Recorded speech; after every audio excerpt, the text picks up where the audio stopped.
Kick boxing জাতীয় চ্যাম্পিয়নশিপে অংশ নিতে বাংলা থেকে মোট ৩৭ জন প্রতিযোগী যাচ্ছেন। তার মধ্যে ৫ জন পশ্চিম বর্ধমানের। রবিবার তারা রওনা হচ্ছে মহারাষ্ট্রের পুনের উদ্দেশ্যে, যেখানে আগামী ২১শে মে থেকে ২৬শে মে পর্যন্ত চলবে এই প্রতিযোগিতা। রবিবার সন্ধ্যায় এক সাংবাদিক বৈঠক করে একথা জানান তৃণমূল স্পোর্টস সেলের পক্ষে স্বাধীন ঘোষ। তিনি বলেন, ক্রিকেট বা ফুটবলের জনপ্রিয়তার মধ্যেও বর্তমান প্রজন্মের ছেলে মেয়েদের কিক বক্সিংয়ের প্রতি আগ্রহ বাড়ছে, যা আগামী দিনে কেরিয়ার গড়ার পক্ষে সহায়ক হবে। খুব সত্যি কথা এবং বাস্তব। আজকের ডেটে ভারতবর্ষে ক্রিকেট এবং ফুটবল এই দুইয়ের জোয়ার, বিশেষ করে ক্রিকেটটা।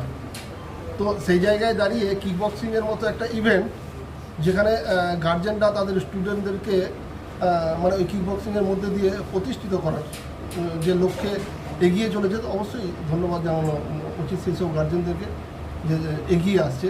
এবং অবশ্যই কিক বক্সিং অ্যাসোসিয়েশন যারা আছে তারা যে এই ইন্টারেস্টটাকে গ্রো করছে, এর জন্য তো অবশ্যই কিক বক্সিংয়ের মানে টোটালটাই ক্রেডিট। না, আমি সেটা বলছি, আমি যে এই যারা পার্টিসিপেট বা যারা এখানে আসছে খেলাধুলো করতে, এই সংখ্যাটা কীরকম? আগ্রহীর সংখ্যা কি বাড়ছে? না দেখুন, এটা তো বাস্তব যে একটা সময় কিক বক্সিংয়ে মানে আজ থেকে 5 বছর আগেও কিক বক্সিংয়ে যে ন্যাশনাল মিট করছে, স্টেট মিট করছে, বা সাব ডিভিশন মিট করছে, ডিস্ট্রিক্ট মিট করছে, এরকম খবর কিন্তু সচরাচর পেতাম না। আজকে যেটা আমরা পাচ্ছি, কিছুদিন আগে এখানেই স্পেস মিট করেছিলাম, যেটা হচ্ছে আমাদের শিলিগুড়িতে একটা কিক বক্সিং চ্যাম্পিয়নশিপ হয়েছিল, সেখানেও মিট করেছিল। আজকের ডেটে এসে ন্যাশনাল মিট করছে, যেটা মহারাষ্ট্রে আমাদের ছত্রপতি শিবাজি মহারাজ স্পোর্টস কমপ্লেক্সে হচ্ছে। তো এখানেই তো প্রমাণ যে হ্যাঁ, বাচ্চারা এগিয়ে আসছে এবং কিক বক্সিংটাকে মানে তারা নিজেদের ইভেন্ট হিসাবে মেনে নিচ্ছে।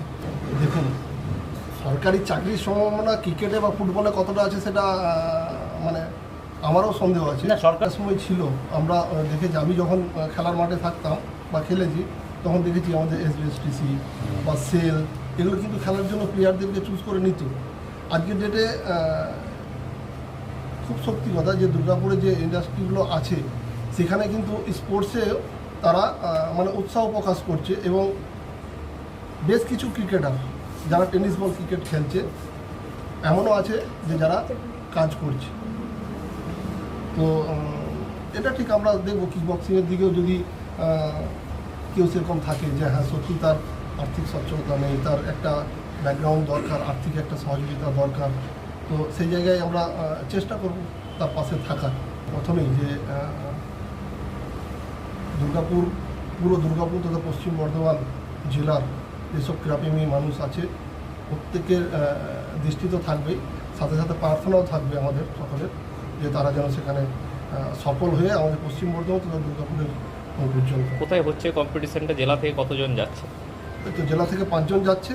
আজ কম্পিটিশনটা অর্গানাইজ করছে মহারাষ্ট্র কিক বক্সিং অ্যাসোসিয়েশন এবং যেটা হচ্ছেন আমাদের ছত্রপতি শিবাজি মহারাজা স্পোর্টস কমপ্লেক্স 21 তারিখ থেকে 26 তারিখ, 26শে মে, 21শে মে থেকে 26শে মে। যে 5 জন প্রতিযোগী এই জেলা থেকে রাজ্যকে প্রতিনিধিত্ব করছে তারা খুবই আশাবাদী ভালো ফল করার ব্যাপারে। সোনার জন্য লড়ব জানাচ্ছে খুদে প্রতিযোগীরা। বলছি, তোমরা যাচ্ছ খেলতে? হ্যাঁ, কবে যাচ্ছ? কালকে। এই যে তোমরা যে এই কিক বক্সিং খেলাধুলো করছো, বাড়ি থেকে কীরকম সাপোর্ট পেয়েছো? বাড়ি থেকে বাড়ি থেকে খুবই ভালো সাপোর্ট পাচ্ছি। আর কি মনে হচ্ছে, কি ফল হবে? ভালো হবে, গোল্ড আনার চেষ্টা করব। কতদিন ধরে খেলছো বা প্র্যাকটিস করছো? কি নাম তোমার? সমাজটুক সেনাপতি। এই যে খেলতে যাচ্ছ, কি বলবে? খেলতে আসছি কি আমি এরপরে যেন আরও ভালো করে খেলতে পারি, এবার যেন আমি গোল্ড আনতে পারি ন্যাশনালে গিয়ে। তো আগামী চেষ্টা আছে কি আমি গিয়ে অলিম্পিকে গিয়ে গোল্ড আনবো। এবার গিয়ে পড়াশোনার সঙ্গে কিক বক্সিংটা করতে হবে। দুর্গাপুর থেকে কৌশিক বাসুর রিপোর্ট, 99 নিউজ বাংলা।